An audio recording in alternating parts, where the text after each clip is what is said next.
ঈদ করবে বাড়িতে, কেনাকাটা সবকিছু হয়ে গেছে, কিন্তু সেই কর্মস্থল থেকে বাড়িতে আসার পথে রোড অ্যাক্সিডেন্ট, লঞ্চ ডুবে মারা যাইতেছে, লঞ্চে লঞ্চে সংঘর্ষ হয়ে মারা যাইতেছে বলে সেটা সে কল্পনাও করে নাই। তার স্বপ্ন ছিল সে বাড়িতে আসবে, বাবা মা ফ্যামিলির সাথে ঈদ করবে, ঈদ উদযাপন করবে, আনন্দ ভাগাভাগি করবে। কিন্তু তাদের হায়াত যে এই পর্যন্ত নাই সেটা সে এক চুল পরিমাণও বিশ্বাসও করতে পারে নাই, বুঝতেও পারে নাই। এজন্য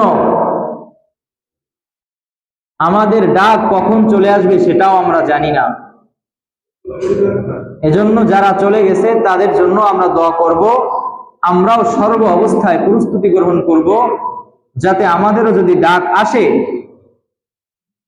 আমরা যাতে যে কোনো মুহূর্তে এই জগৎ পার হয়ে কবর জগতে যাওয়ার জন্য সর্ব অবস্থায় প্রস্তুত থাকি। নিজেকে এরকম তৈরি করে নিতে হবে। এজন্য সর্ব অবস্থাতেই আমাদেরকে হিসাব মিলায় নিতে হবে যে এখন আমাকে যদি ডাক দেয়া হয় আমি যাওয়ার জন্য প্রস্তুত আছি, কারণ আমি তো রবের হুকুম আহকাম পালন করেছি। এজন্য সর্ব অবস্থায় আমরা তৈরি থাকব। আজকে হলো মুসলমানের খুশির দিন, আর মুসলমান বান্দা, মুমিন বান্দা তারা খুশি হবে ইবাদতের মাধ্যমে।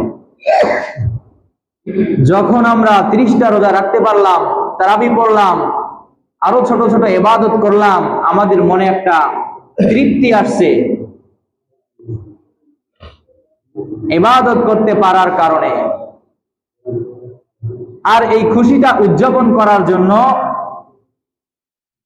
আল্লাহ তাআলা মুসলমানদেরকে 2টা খুশির দিন দিয়েছেন, ঈদুল ফিতর আর ঈদুল আজহা। সেই মুসলমানের খুশির দিনের ভিতরে আজকে একটা খুশির দিন, এজন্য খুশিটা আমাদের ইবাদতের মাধ্যমে উদযাপন করতে হবে এবং খুশিটা আমাদের সবার ভিতরে ভাগাভাগি করে নিতে হবে, কোনো ভেদাভেদ থাকবে না। ধনী গরিব, শিক্ষিত অশিক্ষিত, কালো ফর্সা, এই খুশিতে কোনো শ্রেণী ভাগ নাই, সবাই সমান বলে সবাইকে নিয়েই একই সাথে খুশি থাকতে হবে। কারণ হাদিস শরীফের ভিতরে পয়গম্বর আরবি সাল্লাল্লাহু আলাইহি ওয়াসাল্লাম জানিয়ে দিয়েছেন, কুল্লু মুসলিমিন কাজাসাদিন ওয়াহিদিন, যে তামাম পৃথিবীর সব মুসলমান একজন মানুষের মতো, একটা শরীরের মতো। অতএব আমি খুশি হলাম, ভালো জালো খাইলাম, আমার বাড়ির পাশে আমার এলাকাবাসী, মহল্লাবাসী, সে শুধু আমার বাড়ির রান্নার ঘ্রাণই পাইল, কিন্তু তাছাড়া তার ঈদে আর তেমন কিছুই তার কাছে পৌঁছে নাই, এমনটা যাতে না হয়। আমরা প্রত্যেকেই খুশিটা ভাগাভাগি করে নেব। আমার যা আছে আমি সেই সামর্থ্যটাই আমার এলাকাবাসী, আত্মীয় স্বজনদের ভিতরে আমি বন্টন করব, ভাগাভাগি করব। একা খুশি হওয়া এটা কোনো ভালো বিষয় না, সবাই মিলে একই সাথে খুশি হতে হবে। এজন্য কোনো ভেদাভেদ নাই, বাজাবাজি নাই, কোনো মনোমালিন্য নাই, বলে আজকেই ভুলে যাওয়ার সময়, সুবর্ণ সুযোগ।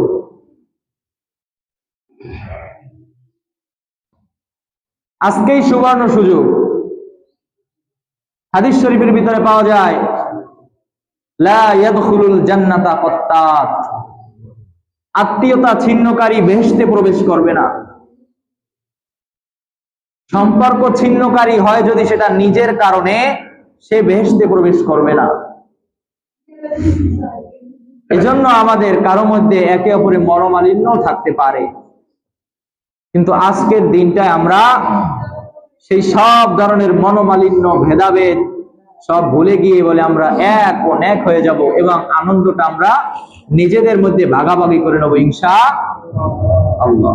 তাহলে আমাদের ঈদটা সুন্দর হবে, ইবাদতের মাধ্যমে হবে। মুসলমান ভাইয়ের খোঁজ খবর নেওয়া, একটু দাওয়াত খাওয়ানো, কুশল বিনিময় করা, হাসি মুখে কথা বলা, মুসাফাহা করা, মুআনাকা করা, বলে সবগুলা ইবাদত। মুসলমান কাজ করবে আর তার ভিতরে নেকি নাই, বলে এটা সম্ভবই না। মুসলমান প্রত্যেকটা কাজ করবে আর প্রত্যেকটা কাজের বিনিময়ে আল্লাহ তাআলা তাদেরকে নেকি দান করবেন, যদি নিয়ম মেনে করা হয়, যদি নিয়ম জেনে করা হয়। এজন্য আমাদের প্রত্যেকটা কাজ যাতে সওয়াবের উদ্দেশ্যে হয়, আল্লাহর রাজি খুশির জন্য হয়, রাসূলের তরিকা মতো হয়, তাহলেই আমাদের প্রত্যেকটা কাজের জন্য আমরা কাল কিয়ামতের ময়দানে আমরা আল্লাহ তাআলার কাছ থেকে ফলাফল পাবো বলে আশা করা যায় ইনশাআল্লাহ। আর সবচেয়ে বড় নিয়ামত হলো আল্লাহ তাআলা সুস্থ রাখছেন। আবহাওয়া একটু খারাপ, তারপরেও আল্লাহ তাআলা বিকল্প ব্যবস্থা আমাদের জন্য রাখছেন।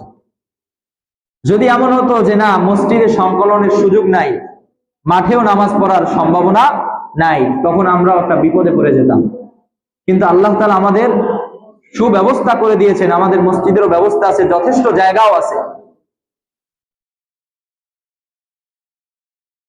এজন্য আমাদের যাতে মুসল্লিরা উপস্থিত হতে পারে,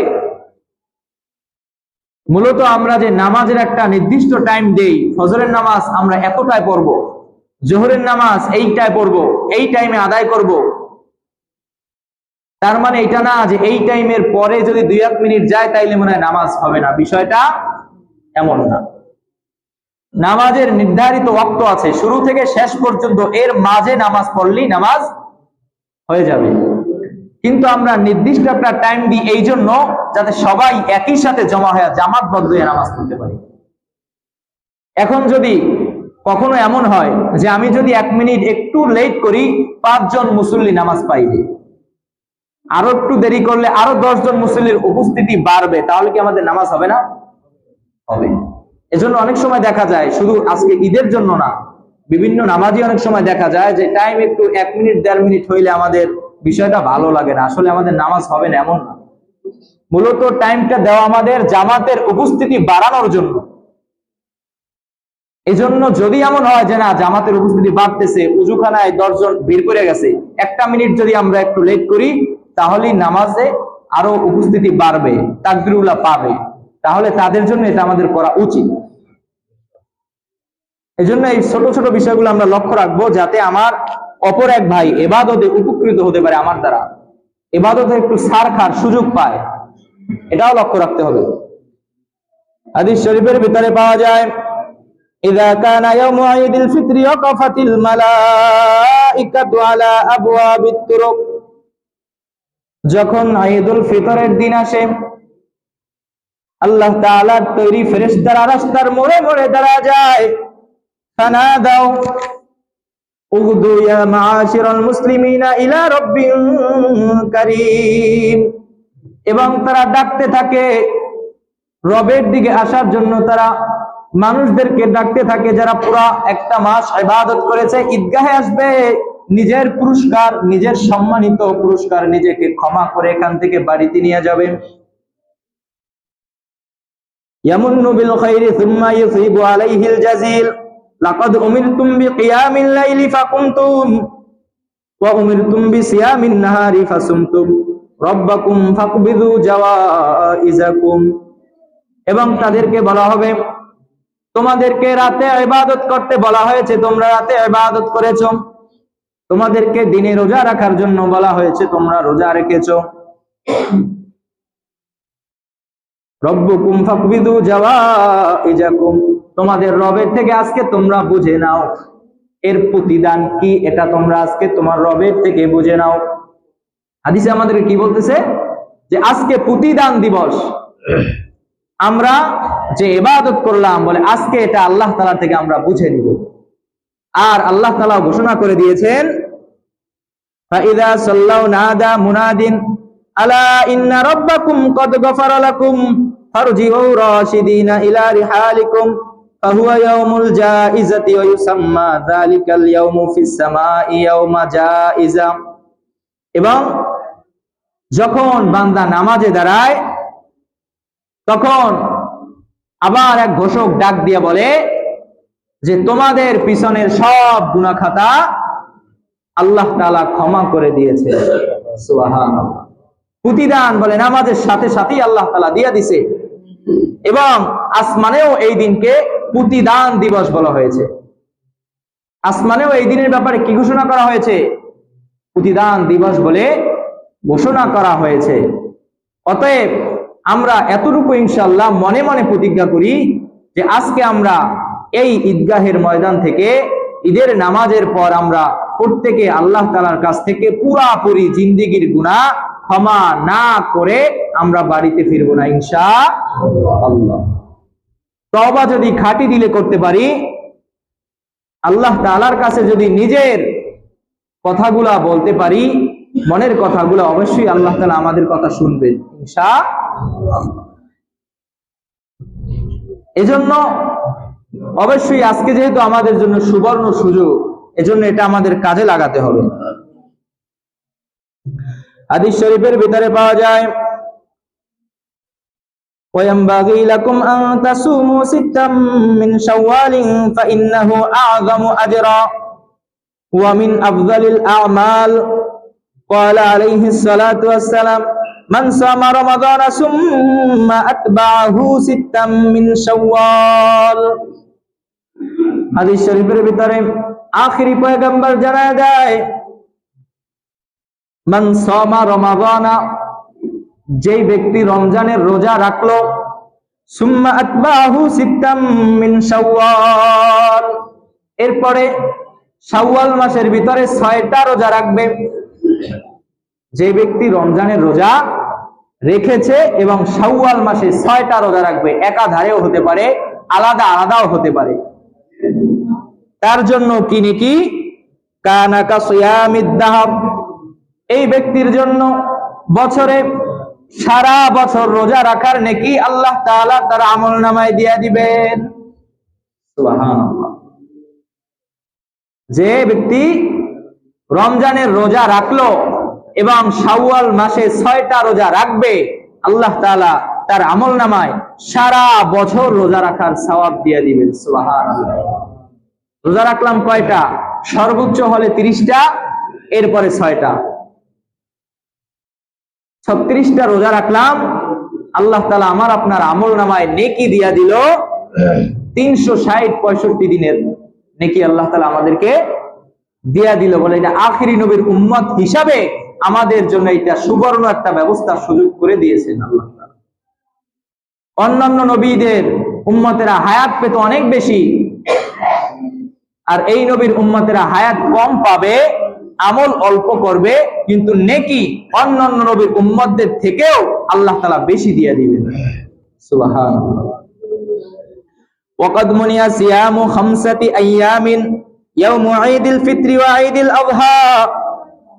সাথে সাথে আল্লাহ রাসূল সাল্লাল্লাহু আলাইহি ওয়াসাল্লাম জানায় দিতেছেন, সারা বছর রোজা রাখতে পারবা, কোনো বাধা নাই, কিন্তু 5 দিন রোজা রাখা যাবে না। কয়দিন? 5 দিন। অনেকে মনে মনে করে যে 30 দিন রোজা রাখলাম, আজকে খাওয়ার কিছু নাই, তাহলে ঈদের দিন আমি রোজা। অনেক সময় ঠাট্টা করেও বলে। অনেকে অভাব কষ্টের তাড়নায়, যে আত্মীয় স্বজন, ফ্যামিলি, গ্রামবাসী কারো থেকেও কোনো সাহায্য পায় না, কষ্টে বাসা থেকে বের হয় না, বাসায় চুলায় আগুনও জ্বলে না, এমন অনেক আছে। তবে ঠাট্টা করেও বলা যাবে না। ঈদের দিন রোজা রাখা আমাদের জন্য কি? হারাম। বছরে 5টা দিন রোজা রাখা হারাম। আমাদের দ্বিতীয় তলায়ও সুব্যবস্থা আছে, বক্সেরও ব্যবস্থা আছে ইনশাআল্লাহ। নিচে জায়গায় সংকলন না হলে আমরা উপরেও যাব ইনশাআল্লাহ। বছরে কয়দিন রোজা রাখা হারাম? 5 দিন। 1 নাম্বার হলো ঈদ উল ফিতর, অর্থাৎ এই যে ঈদের দিন আমরা যেটাকে ঈদ বলে চিনি, এই ঈদের দিন রোজা রাখা কি? হারাম। আরেকটা দিন হলো ঈদুল আযহা তথা কোরবানির দিন।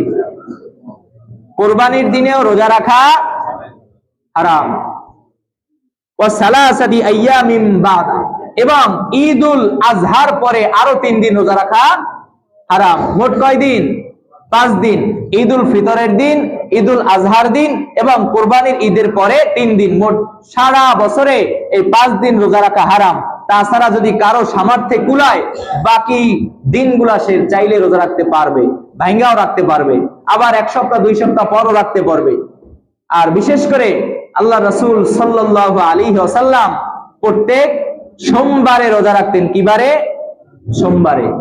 হাদিসে বর্ণনা করছেন কেন রোজা রাখে, জানায়া দিয়েছেন যে সোমবার এজন্য আল্লাহ রাসূল সাল্লাল্লাহু আলাইহি ওয়াসাল্লাম রোজা রাখতেন কারণ এই সোমবার দিনে আল্লাহ রাসূল দুনিয়ার বুকে আসছেন, সোমবার দিনে তার উপর নবুয়ত আসছে। বিভিন্ন কারণে আল্লাহ রাসূল সোমবার দিনে রোজা রাখতেন, কিন্তু তারিখ উল্লেখ নাই। আমরা নিজেদের জন্ম তারিখ, জন্ম দিবস পালন করি, বার্থডে পালন করি সব তারিখ হিসাবে, কিন্তু আল্লাহ রাসূল কিন্তু তারিখ হিসাবে পালন করেন নাই, রোজা রাখছেন বার হিসাবে। বার আর তারিখ মিলবে না। এই বছরের তারিখ আর বার যেটা, আগামী বছরের তারিখ আর বার এক হবে না। এজন্য এটাও আমাদের লক্ষ্য রাখা। আর আমরা আনন্দ ভাগাভাগি করতে গিয়া অনেক সময় নাজায়েজ কাজে আমরা লিপ্ত হয়ে যাই। বিশেষ করে পুরুষেরটা মহিলারা ব্যবহার করি, মহিলারটা পুরুষেরা। পুরুষের জন্য যেখানে টাকনুগিরার নিচে কাপড় পরিধান করা সম্পূর্ণ হারাম, কোনো এদিক সেদিকের সুযোগ নাই। আর মহিলারা তারা টাকনুগিরা ঢেকে রাখবে। সেখানে দেখা যায় অনেক সময়, সবাই না, অনেক সময় দেখা যায় মহিলারা তারা টাকনুগিরার উপরে কাপড় পরিধান করে, আর আমরা যারা পুরুষেরা আছি আমরা টাকনুগিরার নিচে গিয়ে অনেক সময় জোতার নিচেও 1-2 ভাঁজ চলে যায়। অনেক সময় হিসাব আসে যে টাকা তো আমার কম না, তাইলে প্যান্ট একটু ছোট করে আমার লাভ কি, 1 বিলাস তো বড়ই পরি। তবে এটা আমাদের দুনিয়া আখিরাত উভয় জায়গায় আমাদের জন্য ক্ষতির কারণ হয়ে দাঁড়াবে। এজন্য এই বিষয়টা আমরা লক্ষ্য রাখবো যাতে আমাদের পোশাকেও শরীয়ত বিরোধী কোনো কাজ না হয়। দুনিয়াবি লাইনেও টাকনুগিরার নিচে পুরুষেরা কাপড় পরিধান করলে হরমোনের অনেক সমস্যা আছে। এজন্য আমরা এই বিষয়টা লক্ষ্য রাখবো আমাদের যাতে কারো টাকনুগিরার নিচে আমাদের কাপড় পরিধান করতে না হয়। যদি কারো থেকেও যায় এটা আমরা তৎক্ষণাৎ সচেতন হয়ে আমরা শুধরে নিব ইনশাআল্লাহ। আমাদের আজকের নামাজ ইনশাআল্লাহ যথাযথ টাইমই হবে। এখনো যারা উপস্থিত হতে পারেন নাই, আমাদের হাতে বেশি সময় নাই, অতি দ্রুত ঈদগাহে চলে আসলে ভালো হয়। অতি দ্রুত ঈদগাহে চলে আসার জন্য আহ্বান করা হচ্ছে। যারা এখনো পথে আছেন,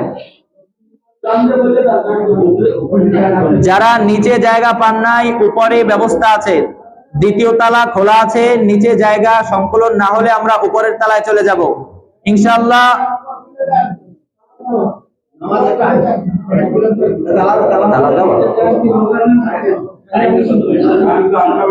ইনশাআল্লাহ আমাদের 8টা বাজেই উপর খোলা, না খোলা তো উপর খোলা।